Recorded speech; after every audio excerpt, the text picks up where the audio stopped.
नमस्कार. आपला महाराष्ट्र लाईव्ह या वृत्तवाहिनीमध्ये आपल्या सगळ्यांचं स्वागत आहे. मनोवेद या आपल्या या कार्यक्रमामध्ये मी एक विषय घेऊन आलेलो आहे की जो सध्या महाराष्ट्रामध्ये आपल्या जे मराठी माणसं आहेत त्यांचा जो अहंकार आहे त्याला कुठेही प्रकारचा त्यांच्यावरती परिणाम न होणारा अशी ही घटना घडली आणि त्यामुळे कुठेतरी हा विषय आपण आणला पाहिजे पुढे.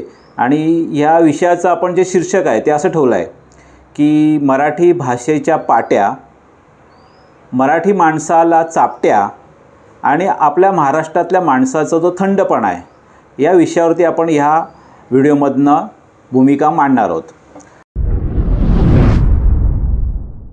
सगळ्यात महत्त्वाचं म्हणजे जो मराठी भाषेच्या पाट्या लावण्याच्या संदर्भात सर्वोच्च न्यायालयाने निकाल दिला त्याच्या अगोदर हा राज्य सरकारने ज्यावेळेस निर्णय घेतला की महाराष्ट्रामध्ये मराठी भाषेच्या ज्या जो फॉन्ट आहे देवनागरी तो आपण आपल्या दुकानावरती आणि आस्थापनांवरती मुख्य अशा ठळक भाषेमध्ये आपल्या देवनागरीमध्ये लिपीमध्ये लिहिला पाहिजे.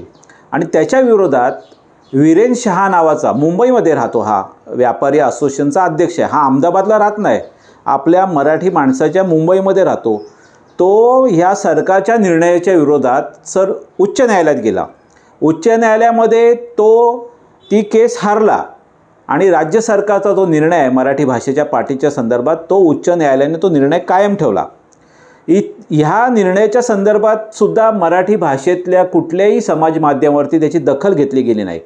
मी जे काही एक मोठे दिग्गज असे जे साहित्यिक आहेत मराठी त्यांचा एक समूह आहे, त्याचं मी नाव घेत नाही, त्या समूहावरती तर राज्य सरकारने निर्णय घेतला त्याच्या संदर्भात पण चर्चा नाही. आणि उच्च न्यायालयाने ज्यावेळेस तो निर्णय कायम केला त्यावेळेस पण चर्चा नाही. म्हणजे जे महाराष्ट्रातले अगदी दिग्गज साहित्यिक आहेत त्यांनीसुद्धा ह्या बाबतीत कुठल्याही प्रकारचं कुठलाही त्यांनी त्याच्यावरती प्रतिक्रिया दिली नाही. म्हणजे हे दुर्दैवी आहे. जर साहित्यिक असतील जे मराठी भाषेचा एक उदो करतात परंतु त्यांना जर हा महत्त्वाचा निर्णय त्याच्यावरती कुठल्याही प्रकारचं भाष्य करायचं नसेल तर मग या महाराष्ट्रामध्ये मराठी भाषेचं बघणार कोण आहे हा प्रश्न आहे. त्याच्यानंतर उच्च न्यायालयातनं तो वीरेन शहा सर्वोच्च न्यायालयात गेला. सर्वोच्च न्यायालयामध्ये पण साधारणपणे 1 वर्ष हा खटला चालला आणि सर्वोच्च न्यायालयाने जे ताशेरे मारले त्यांनी सांगितलं की महाराष्ट्रात तुम्ही राहता आणि मराठी पाट्या लावण्याच्या संदर्भात हे न्यायालयामध्ये ह्या ज्या तुम्ही जे मोठे मोठे वकील केले त्याच्यावरती खर्च करण्यापेक्षा मराठी भाषेच्या पाट्या लावा. आणि हे जे भाषेचा निर्णय आहे तो तमिळनाडू, केरळ या दाक्षिणात्य राज्यामध्ये सुद्धा आहे.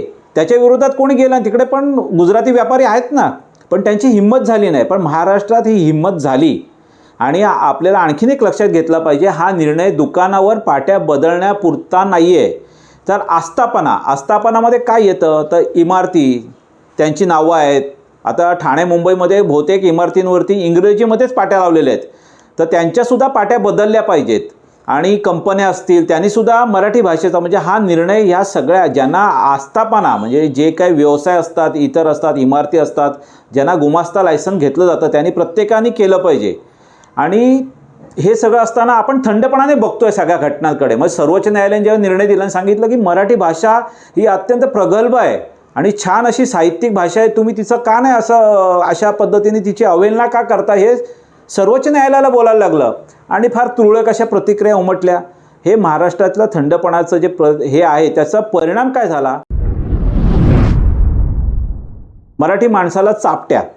मुलुंडमध्ये देवरुखकर म्हणून कुटुंब आहे, ते आपल्या कार्यालयाच्या जागेसाठी शोध घेत होते आणि कुठल्या तरी एका कुठल्या तरी इमारत आहे शिवसदन त्याच्यामध्ये गेले. तिथे सेक्रेटरी ठक्कर कोणतरी आहे, म्हणजे पहिला शहा आता हा ठक्कर.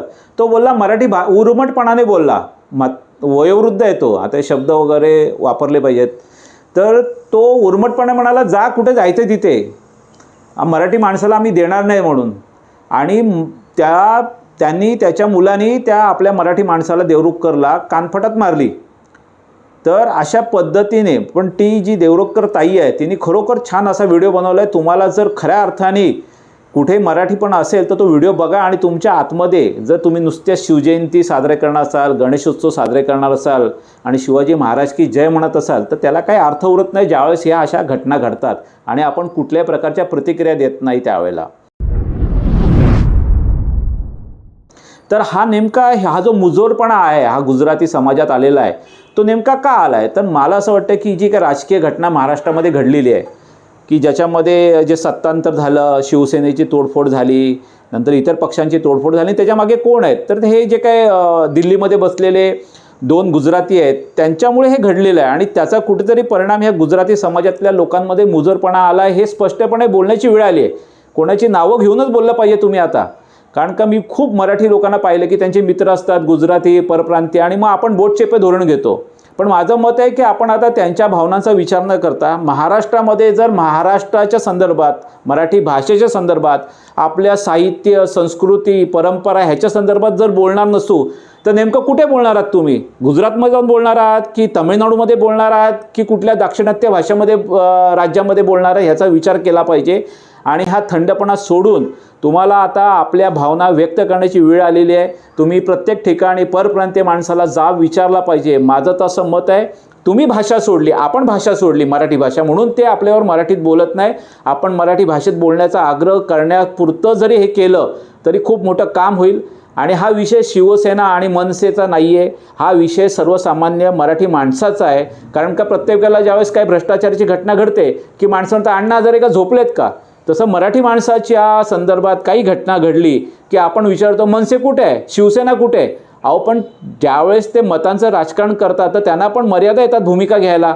तर तुम्ही ज्यावेळेस भूमिका घ्याल त्यावेळेस ते पक्ष, राजकीय पक्ष, प्रत्येक राजकीय पक्षी भूमिका घेईल. आज भारतीय जनता पक्ष जर मूग गिळून गप्प बसला असेल तो सुद्धा भूमिका घेईल ज्यावेळेस मराठी माणूस आपलं भावना व्यक्त करेल त्यावेळेस. तर एवढंच करा की प्रत्येक परप्रांतीय माणसाला आता जाब विचारायला सुरुवात करा. मुख्यतः गुजराती माणसाला विचार सुरुवात करा. त्या व्यापाराला सांगा तू बोर्ड लावणार आहे की नाही लावणार आहे. बहिष्कार वगैरे काय नाही, त्याला आता आपल्या मराठी भाषेचा आणि मराठी झटका आहे तो देण्याची वेळ आलेली आहे. आणि तुम्ही असं कुठे बोटचोपे धोरण घेऊ नका असं आव्हान आम्ही या निमित्ताने करणार आहे. आणि तुम्ही उघडपणाने आपली भूमिका मांडायला शिका, एवढंच या निमित्ताने आम्ही आवाहन करतो. नमस्कार.